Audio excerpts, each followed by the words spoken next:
من كم يوم كنت قاعدة عم ضب أغراضي، لقيت بين ورائي نص لفيديو يوتيوب كتبته ببداية فترة الكورونا بس ما صورته. وأنا عم بقرأ محتويات هذا الفيديو حسيتني بحاجة لأني أعمله، ومحتاجة أني كل فترة أرجع أشوفه وأذكر حالي بمحتوياته. لهيك قررت أعمله وشاركه معكم.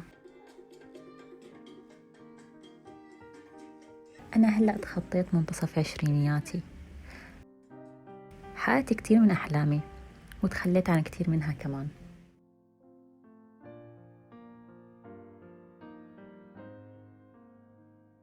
بس ما بخفي عنكم حقيقة إني عشت على طول بخوف وتوتر،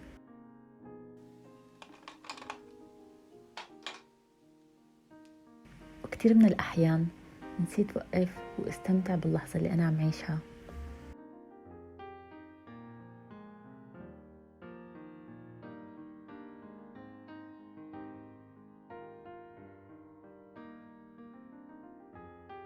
ضيعت كتير من عمري، أيام وأسابيع حتى يمكن شهور بالحزن. هلأ الصراحة حتى ما بتذكر ليش أنا كنت حزينة وتعيسة أو حتى وحيدة.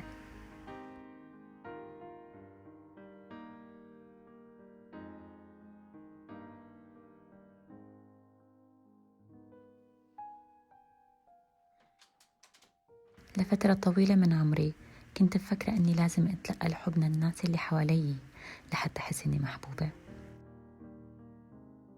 ما كنت بعرف أني أنا لازم أحب حالي أول وهيك بحس أني محبوبة. كنت مفكرة إنه قيمتي موجودة بس إذا حدا حسسني فيها، بس كنت غلطانة. بكفيني إني أحب حالي، أتقبل حالي وأقدر حالي لحتى أكون سعيدة.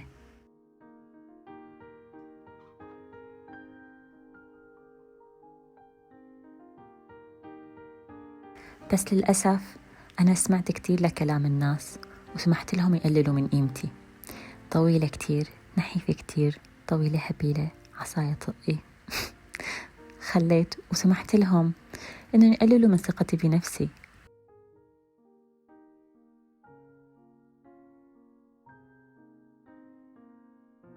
لفترة حتى بعمري تمنيت اختفي، بس الحقيقة كان لازم خلي هدول الناس هنن اللي يختفوا من حياتي.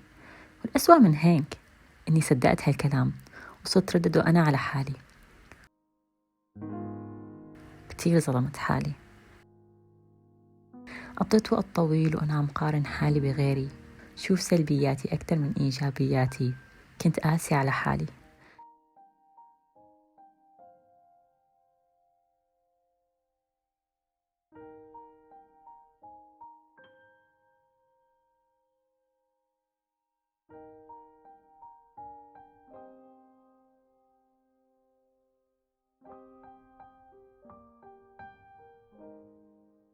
كنت قاسي على حالي.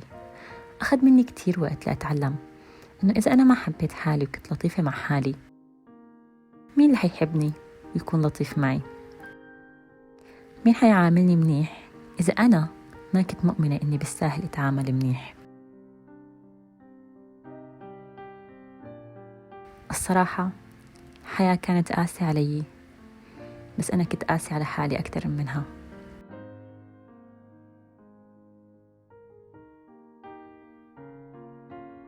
بس بعدين اكتشفت إنه الوقت والجهد والحب اللي كنت قاعدة عم أقدمه للناس أنا أولى فيه.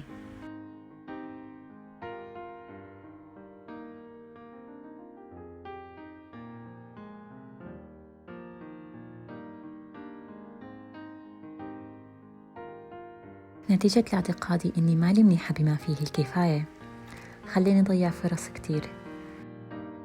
كتير من الأحيان كنت استسلم حتى قبل ما أبلش، بس لأني كنت خايفة أفشل. كنت خايفة من الناس وخايفة من الحياة، خايفة أجرب شي جديد. لهيك ما حاولت أركض وراء أحلامي واستنيت أحلامي هي اللي تجي لعندي.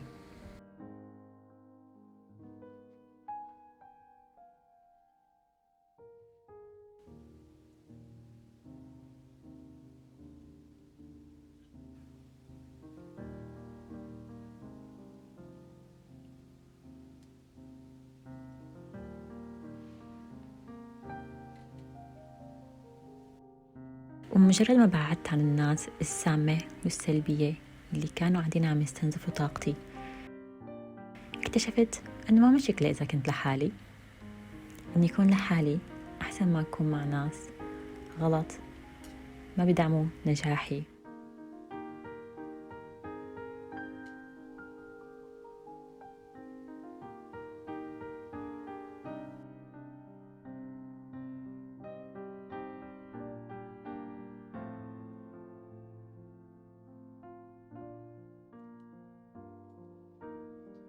ما بدعي إني أنا خلص وصلت لنقطة حب الذات اللي أنا عم بسعى لها.